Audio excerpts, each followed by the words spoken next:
Investigate his claims. Examine the evidence.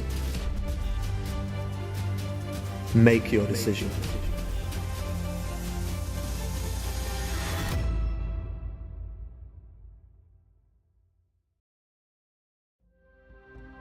John the Baptist knew that Jesus was the Messiah, so he encouraged his disciples to follow him. Let's see what happens next. The following day, John was again standing with two of his disciples. As Jesus walked by, John looked at him and declared, "Look, there is the Lamb of God." When John's two disciples heard this, they followed Jesus. Jesus looked around and saw them following. "What do you want?" He asked them. They replied, "Rabbi," which means teacher, "where are you staying?"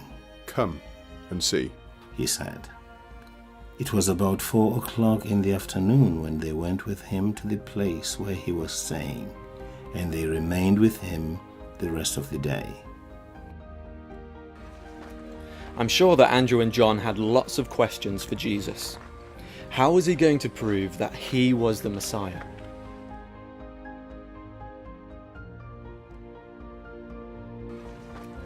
Reading between the lines, we discover that Jesus was seeking after a group of men who would follow him for the next 3 years. Andrew, Simon Peter's brother, was one of these men who heard what John said and then followed Jesus. Andrew went to find his brother Simon and told him, "We have found the Messiah," which means Christ. Then Andrew brought Simon to meet Jesus. Looking intently at Simon, Jesus said, "Your name is Simon, son of John, but you will be called Cephas," which means Peter. Now these men were ordinary fishermen, and yet Jesus was going to prepare them for a very special task.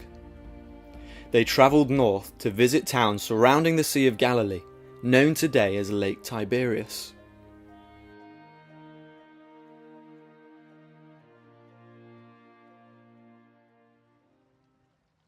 The next day, Jesus decided to go to Galilee. He found Philip and said to him, "Come, follow me." Philip was from Bethsaida, Andrew and Peter's hometown.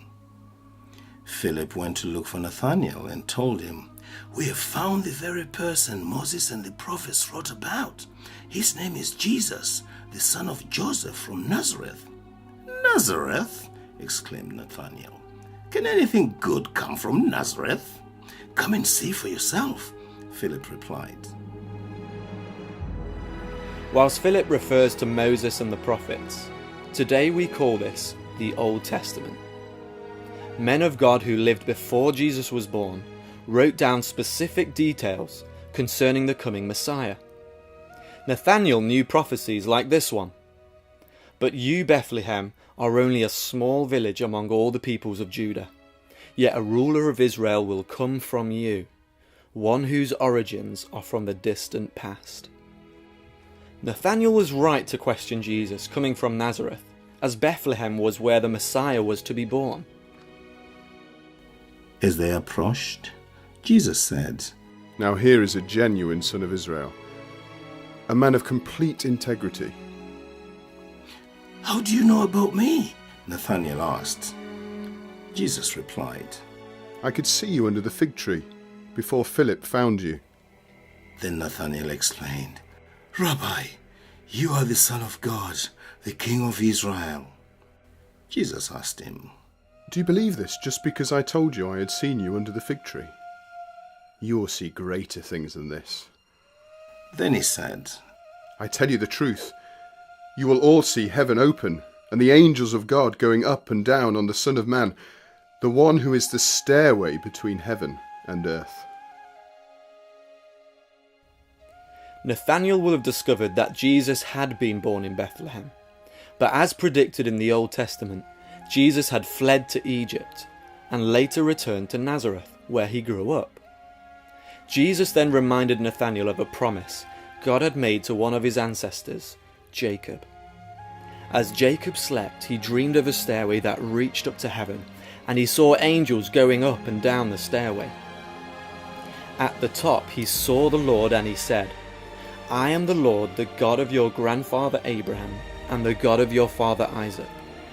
All the families of the earth will be blessed through you and your descendants.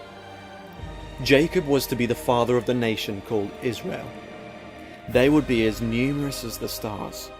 God was going to bless the whole world through the Messiah, who would be one of Jacob's descendants. Jesus, who is both God and man, was going to prove that he was the Messiah, the stairway to heaven. Let's look at some of the important people who were in the line of the coming deliverer, the Messiah. Abraham was the father of the Jewish nation. Isaac was the son promised to Abraham in his old age. Jacob was the son of Isaac. His name was changed to Israel.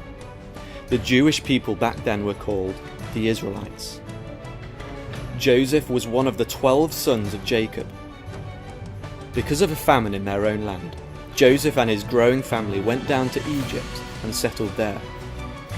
After Joseph died, a new Pharaoh came to power who enslaved the Israelite people for 400 years. But God had not forgotten his people.